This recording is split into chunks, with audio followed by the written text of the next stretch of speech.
file, in this October 26, 2015 file photo. Fish swam over a patch of bleached coral in Hawaii's Kaiohai Bay off the island of Oahu. AP photo. Caleb Jones file, Washington, AP. Preventing an extra single degree of heat could make a life or death difference in the next few decades for multitudes of people and ecosystems on this fast-warming planet, an international panel of scientists reported Sunday. But they provide little hope the world will rise to the challenge. The Nobel Prize-winning Intergovernmental Panel on Climate Change issued its gloomy report at a meeting in Incheon, South Korea. In the 728-page document, the UN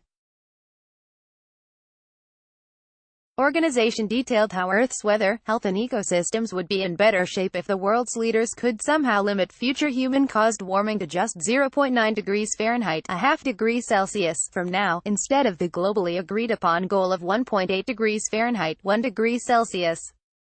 Among other things, half as many people would suffer from lack of water, there would be fewer deaths and illnesses from heat, smog and infectious diseases, seas would rise nearly 4 inches (0.1 meters) less, half as many animals with backbones and plants would lose the majority of their habitats, there would be substantially fewer heat waves, downpours and droughts, the West Antarctic ice sheet might not kick into irreversible melting, and it just may be enough to save most of the world's coral reefs from dying. For some people this is a life-or-death situation without a doubt, said Cornell University climate scientist Natalie Mahawalt, a lead author on the report. Limiting warming to 0.9 degrees from now means the world can keep a semblance of the ecosystems we have. Adding another 0.9 degrees on top of that, the looser global goal, essentially means a different and more challenging Earth for people and species, said another of the report's lead authors, Ove Haig Goldberg, director of the Global Change Institute at the University of Queensland, Australia. But meeting the more ambitious goal of slightly less warming would require immediate, draconian cuts in emissions of heat-trapping gases and dramatic changes in the energy field. While the UN panel says technically that's possible, it saw little chance of the needed adjustments happening. In 2010, international negotiators adopted a goal of limiting warming to 2 degrees Celsius, 3.6 degrees Fahrenheit, since pre-industrial times. It's called the 2-degree goal. In 2015, when the nations of the world agreed to the historic Paris Climate Agreement, they set dual goals, 2 degrees Celsius and a more demanding target of 1.5 degrees Celsius from pre-industrial times. The 1.5 was at the urging of vulnerable countries that called 2 degrees a death sentence.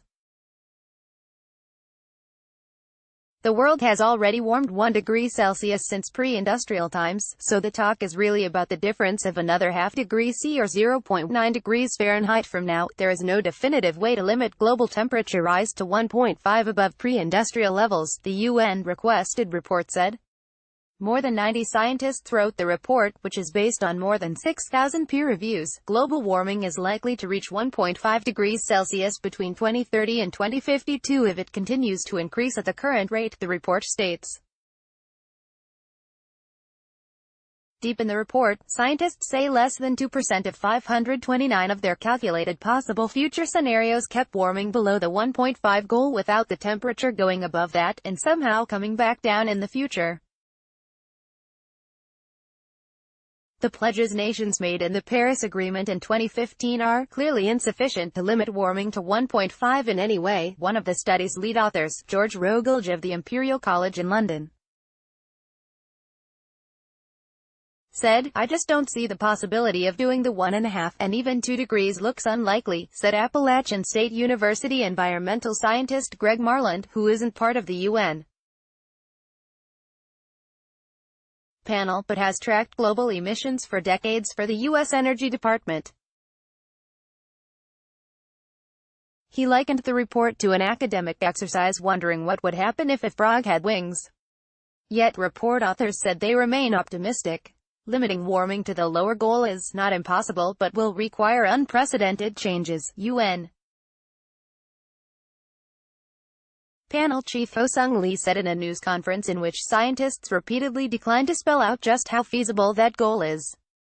They said it is up to governments to decide whether those unprecedented changes are acted upon. We have a monumental task in front of us, but it is not impossible, Matt Howald said earlier. This is our chance to decide what the world is going to look like. To limit warming to the lower temperature goal, the world needs rapid and far-reaching changes in energy systems, land use, city and industrial design, transportation and building use, the report said. Annual carbon dioxide pollution levels that are still rising now would have to drop by about half by 2030 and then be near zero by 2050. Emissions of other greenhouse gases, such as methane, also will have to drop. Switching away rapidly from fossil fuels like coal, oil and gas to do this could be more expensive than the less ambitious goal, but it would clean the air of other pollutants. And that would have the side benefit of avoiding more than 100 million premature deaths through this century, the report said. Climate-related risks to health, livelihoods, food security, water supply, human security and economic growth are projected to increase with global warming, the report said, adding that the world's poor are more likely to get hit hardest. Princeton University climate scientist Michael Oppenheimer said extreme weather, especially heat waves, will be deadlier if the lower goal is passed.